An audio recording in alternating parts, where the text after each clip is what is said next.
Welcome to the Two Doors podcast, where we open the doors to Australia's top minds in tech, talent, and transformation.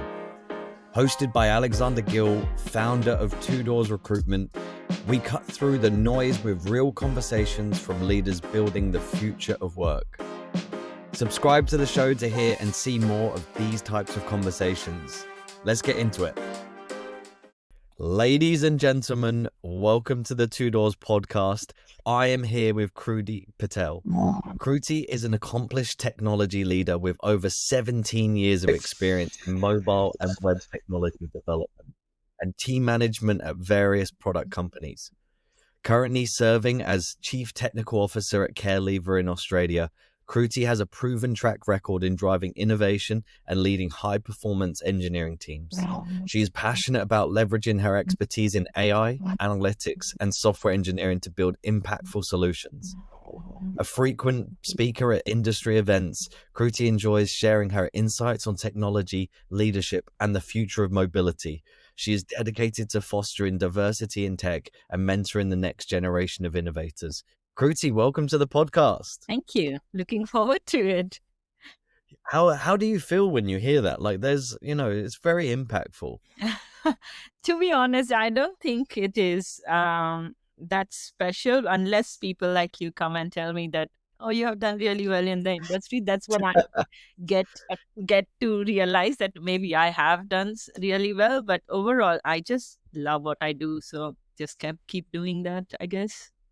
I love your humility. And tell us what you've been up to lately. So I have moved to Gold Coast to work for a company as a Chief Technology Officer called CareLever. It is a solution that is for occupational health companies to manage, and also all the companies which require occupational health and screenings done. This business is basically providing solution for them so that they can manage it online. So yeah, that's what I have been doing and absolutely loving it so far. I can imagine. And it's because you've been CTO before, haven't you? You've done some mobile, you've been director at Slalom, like you've done some really cool stuff. Yeah. And so what are you enjoying most about this role? So two things. Firstly, I love that it is good for, I always have believed in building solutions that are good for community. And if you think about it, my previous company, Sheba or Super Rewards, or even this one, which is good for occupational health and provides support to people who are in need of, say, rehab and stuff like that. I am really excited to work for a business which does so good for the community. And also, the tech stack is very challenging for this because it is on Ruby on Rails.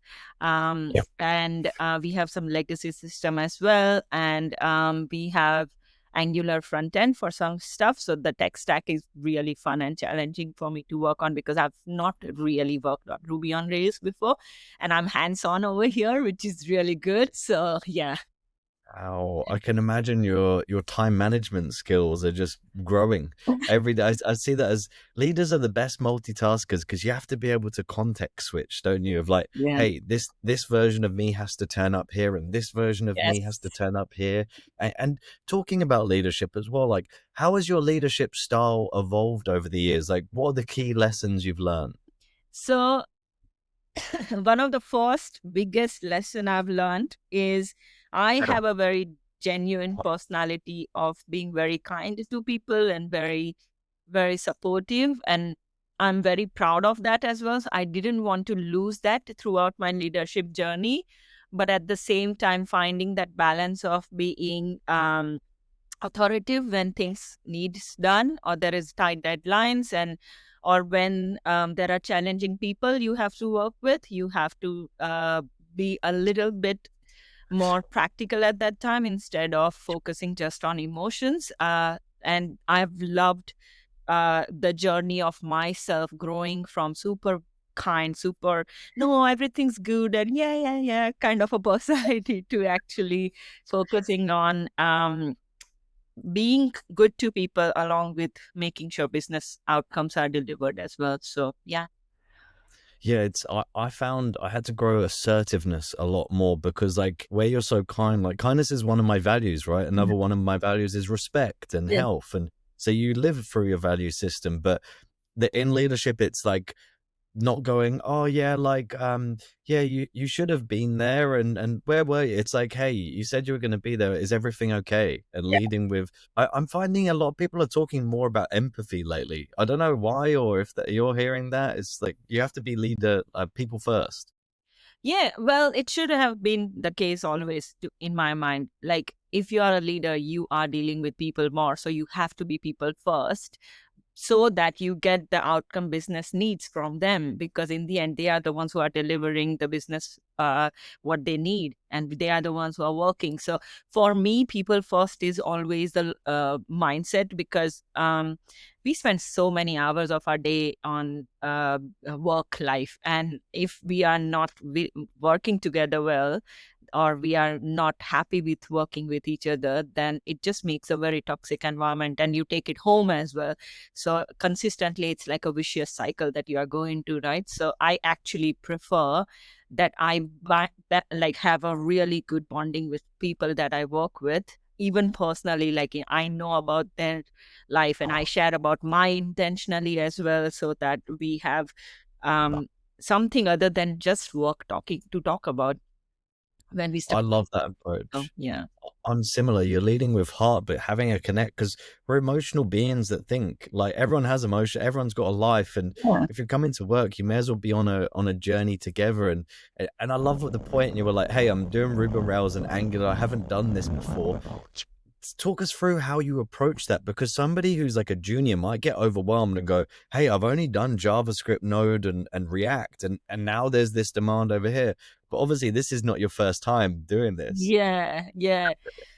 So funny thing is, when I was at Slalom, I didn't do a lot of hands-on, and I really wanted to do it, because in the end, I am a software engineer by heart, and I always love to play around with it. So what I did with this role is intentionally told them I want to be hands-on. Um, and I was very honest in the interview process as well, that look, I know Angular. I'm not very good at Ruby. I've done a few fixes and bug fixes for some friends in past, but that's about it. I did have a coding test where I did code review of a Ruby code before they hired me. So I knew what I'm getting into. So that was the first step but I do have a personality where I truly believe that if your fundamentals of programming are good, you will pick up any programming languages. You may not be pro at it, but you will be able to pick up. So same happened with me. When I picked up first feature to be developed in Ruby, I did struggle a bit, but when I asked my developers that, look, I'm new in this programming language, I don't know how rake tasks work or migrations work in Ruby. Can you explain me? And be just very honest about your skill set, and even showcase where your strengths are and where your weaknesses are as a leader as well, because it is really unreasonable for a leader to showcase they are good at everything. So that's the approach I take. And then, of course, AI is helping me a lot. Copilot, cursor, bug, tell it, and it just does it for Yes. me. And then I just go through the code and verify if it is done correctly. So I think these are the ways I've learned, and also watched some few videos about how to get started on Ruby on Rails. So Yeah. yeah. And so you're constantly learning. But what struck me there is that you've got great communication skills. So talking to other specialists, hey, I don't necessarily know everything, but the true wisdom there was you know the fundamentals and you repeat the fundamentals. And I think when you're trying to scale up, you try and overcomplicate everything. But the most experienced people just work on the fundamentals and know them the best out of everyone. Yeah. And also, another thing is you just have to give it a go. There's nothing wrong gonna happen by giving it a go, right? So it scared me as well on the first go when I got that feature to be developed. I was like, oh my God, how am I gonna do that for first time? And then I was like, I will be fine. I'll get there. And that's something I have in me inbuilt. I have really high confidence in myself that I will be able to get through on the other side of the uh implementation phase, I guess. So yeah. And we live in such a great era for software as well, right? It's not being overwhelmed going, AI is going to take over the world. It's like, how can I leverage a productivity tool to be more productive? Because at the end of the day, Yeah. you are hired for the way you think. It's how you approach problems and solving and building product. Yeah, absolutely. And AI especially, like people see it as, oh my God, it cannot never do the developer's job and stuff, but it is so good right now. The Yeah. way you can build solutions using AI or leveraging AI is amazing. So the way I see it and the way I use it is, previously in my past life where AI was not there, I always used to say that as a developer, a good developer knows how to go on Google and find the answers they need for unblocking them. For me now, it's changed to AI that a good developer knows what to ask AI to get the answers they need. That's the only change I see with AI versus going on Yeah. Google and navigating to multiple websites versus AI gives you in one chat. Mm. So, yeah. Where do you see the future of technology going, Kruti? I definitely do think that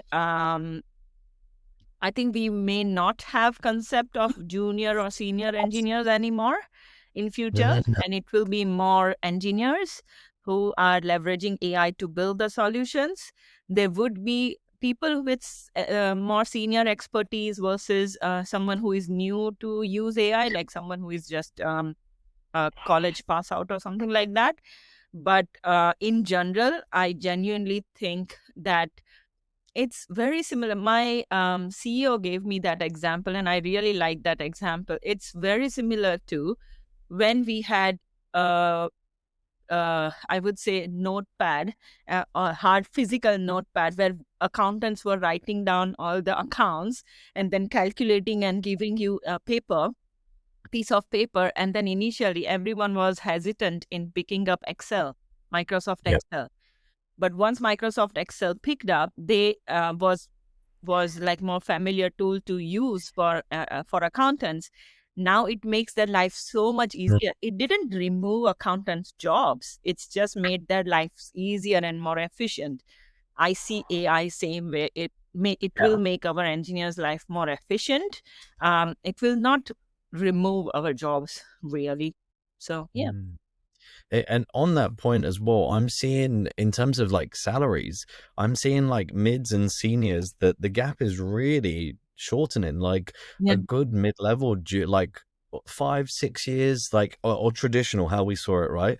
They're probably asking around 150, 160K plus Yeah. super these days, Yeah. but some seniors are asking 160, 170. So I think that this, from what I'm seeing from a Melbourne Massive. like candidate pool, yeah. So it's very interesting that comment of like, yeah, we could see just an engineer, but it's really that word I think gets lost, doesn't it? Software engineer. Some people just say, "Oh, I'm a developer" or something like that. But when you know those engineering principles, that's how you build infrastructure. Just like a large house, you have to build a great foundation for you to scale. And if it's a high rise, Yeah, absolutely. And also, if you think about it, these AI tools are, um, people who are not technical are able to build such yeah. customizable solutions nowadays with AI, which are vibe coders, that you don't really have that engineering concept anymore because AI is doing most of the engineering for you. So it will become a thing where you have more, I guess, AI engineers than Mm. software engineers, I guess. I could be wrong. Very. That's where it's going. So It's exciting to see though, isn't it? It's as long as you're the way the analogy I always give is it's like DJs. Like back many years ago, they had vinyl and they would play on a vinyl player. And then, some of them were like, no, we don't use a USB to use a new vinyl turntable. It's like, but carrying the vinyl, it's a lot more complex and heavier than just your USB. So Yeah. it is changing. And I would love to switch gears as well, Kruti, because obviously you've migrated here from India, and I would love to, if you could share your experience of that migration and how you've come to be such a successful person here in Australia as well in the tech scene. Yeah, it just took. I think you mentioned before when we were having conversation that it's a lot of compromises, and I do agree with that significantly. And I'm realizing it more and more now than probably when I was going through the phase where I wanted to push myself every single day. So the natural growth happened purely because unknowingly I did a lot of activities that a normal day-to-day engineer wouldn't do. For example, when I was in my first job at in Australia, as a mobile developer, I had to start from scratch because I was a tech lead back home in India, but when I moved here, I did not have local experience, so they made me junior engineer, and then I had to grow from again junior engineer to up, and I won't lie, I was earning like 55,000 a year salary. It was really bad. Yeah. So starting with that, and then I just got an opportunity to go and speak at events about women in technology, and I did not realize that there were less women in technology in Australia, because it's very common for Indian universities to have more than 50% women in technology degrees. So when I learned that there are less women in technology, and they started asking me questions around that, I just naturally graduated towards after work hours. I would go to meetups or events and talk do public speaking about lack of women in tech, or my experiences and what do I do in tech world, and my coding related presentations and stuff like that. And slowly, I grew into leadership roles because I was like, nope, I deserve more. I need to go into that space. And I was intentional. So, for example, when I moved from Isobar to iFlix, I told iFlix that I deserve to be engineering manager. That's the position I want to be in. I know I'm a tech lead right now, but I know I can do engineering manager role. And if you're not gonna give me, I'm not coming for that any other role. So they made a promise to me that in 6 months they will support me to become an engineering manager. I joined them as a lead for now. I joined them as a lead. There was trust built in both sides in terms of they wanted to make me success. Otherwise, I would leave the business because they didn't give me the position in 6 months. And I went in with an intention that if they don't give me, I will, or if I don't perform well, I lose that position. So both sides, there was that pressure, but we had that trust build up straight away that this is the expectation of my role. And I moved into that role within 6 months' time. And then that was the stepping stone probably for my career. From then I became CTO, then director, and then back to CTO role as well. So I think it's more intentional moves more than luck. Yeah. And also what strikes me is that it's the belief in yourself. You've got that hunger and you're just like, okay, I'm going to do it. I know I can get there. But then also that humility, like that must be very hard coming from a tech lead in India, coming over here, starting as a junior, but then you just networked and you went above and beyond what was actually necessary. And that's how you've got the fruit of your labor. Yeah. And I did not realize at that time that all of these extra hours and other things that I'm putting in, it is going to impact my personal life in terms of how much time I spend at home and after hours, because I was out and about. You come home by 9 o'clock and 10 o'clock you are sleeping, and by the next morning you're back to the work. So it's really hectic life and it takes a toll on yourself. So I did learn fair bit that there is an importance of building work-life balance as well along with it. But now I have my ways to prioritize my work in a way that it's not impacting my personal life. So yeah, but these are all the learnings that and compromises you have to make to get somewhere first. Yes. Oh, I've got so many questions. Yes. What would you, maybe, yeah, we'll jump into that, what you commented there. So how do you keep that work-life balance? How do you do that? Yeah. So, I do get that question a lot, because even at work, when my team sees me diving into QA automation, to coding and releasing features, to looking into roadmap, to looking into customers and everything, they're like, how do you manage your time? And I Mm. think I naturally, probably I have that in me, but the way I do it is I block out times for my priorities, and I always focus on the priority, and I focus on top 3 priority I have in a day. So even Brilliant. before I get out of my bed, in my mind I already have top 3 priorities I need to work on at work. And it's as crazy as it sounds. Sometimes I'm dreaming about my priorities as well. Legit. Um, and sometimes if I have not delivered my feature, it annoys me. I have it in my dream as well, in my thought, in my sleep. But basically, so this is how I divide my priorities. And then if I can get more work done than those 3 top priorities, awesome. Sometimes they shuffle as well, so I will go for 4th or 5th priority that I need to focus on. But that's how I do it. I'm also very realistic about my commitments to people. So if a client comes and tells me that, hey Kruti, I need this done from your team, I would tell him that, look, I don't have time until Monday to look into it. I'll look into it on Monday and I'll get back to you on Tuesday, and I'll put a reminder in my calendar to get back to that customer on Tuesday. So this is how I manage it. But I think naturally, when you grow in the industry, you learn these skills as soft skills in your on your way to get better Yeah. at your time management. And I have a rule: my Yeah. gym sessions and my morning set time with my partner are the things I do not compromise on. Everything else I'll arrange around it. So yeah. Because those set you up, right? Like a healthy body is a healthy mind, and Yeah. they're all interrelated. And yeah, you've done something hard to start the day. There's a great book called Eat That Frog by Brian Tracy, for anyone that's listening, that's talking about your priorities of like, hey, and I even I've got a productivity journal, so I do that the night before, so my subconscious is solving the problems while I sleep. So I definitely know where you're talking about there, Kruti. And going back a few points where we're talking about diversity and include and everything like that, and what do you see of the market now? Like, what would you comment of Australia and diversity in the tech community?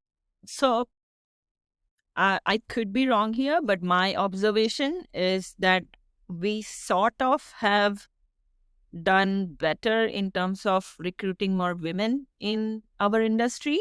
So you would see now good, decent ratio, not good 50-50 ratio, but maybe about 30% ratio in women engineers over men engineers or male engineers. Though I do see that now there is other areas where people are focusing on in terms of neurodiversity or gender diversity areas, and that is also something, to have an inclusive environment, we need to focus on. So I think it is a good shift that is happening in the industry right now, where we are focusing on now not just gender but other sort of diversity in the teams as well. And what can companies and communities do more of, or do better, so we can include more people? I think we really need to go back to our in-person meetups and catch-ups and stuff. I think especially in Melbourne, where we had 365 days of lockdowns, I think we are Oh, really missing out on that in-person catch-ups. I still love go. So when I moved to Gold Coast, for example, first thing I did is reach out to anyone I know in this area, Queensland. to have a coffee catch up. And I only knew 3 people, and I've managed to go and catch up with all 3 of them. And they introduced me to more people. So that way I'm already building a CTO's network in here so that I can go and share problems, or CTOs talk about their own problems they are solving, or AI adoption within the teams and stuff like that. So it's really important to learn and grow with each other. So I think we need to do it more. It was really good before COVID, and since COVID we have really lost that element. And it's hard to get that momentum back up as well, isn't it? Because it's like some of those tech companies that used to provide the pizza and the drink, they're not doing as much anymore. Yeah. Financial situation's not good, so it's not happening. Yeah. So yeah. And any last wisdoms that you'd love to share with anyone listening or watching out there? Yes. 2 things. I have always been told by my family that the reason I've grown in the industry is because I have stepped out of my comfort zone and taken risks. So take risks, in not ridiculous risk, but risk in terms of your career step and where the goal that you want to achieve. And second advice is have a goal, have a long-term goal that you constantly work towards. And I would challenge it to be like really hard or nearly unachievable goal, because that is what keeps you going. That is what keeps me going. I have a long-term goal that I'm working towards, and that keeps me going every day. Wow, that's very powerful. Well, I've thoroughly enjoyed this conversation, so thank you so much for coming on and sharing, Kruti. It's been a pleasure. No worries. Thank you very much for having me. If you like this episode, please like and subscribe. It helps the growth of the channel so we can keep interviewing some of the best minds that there are here. Thank you very much.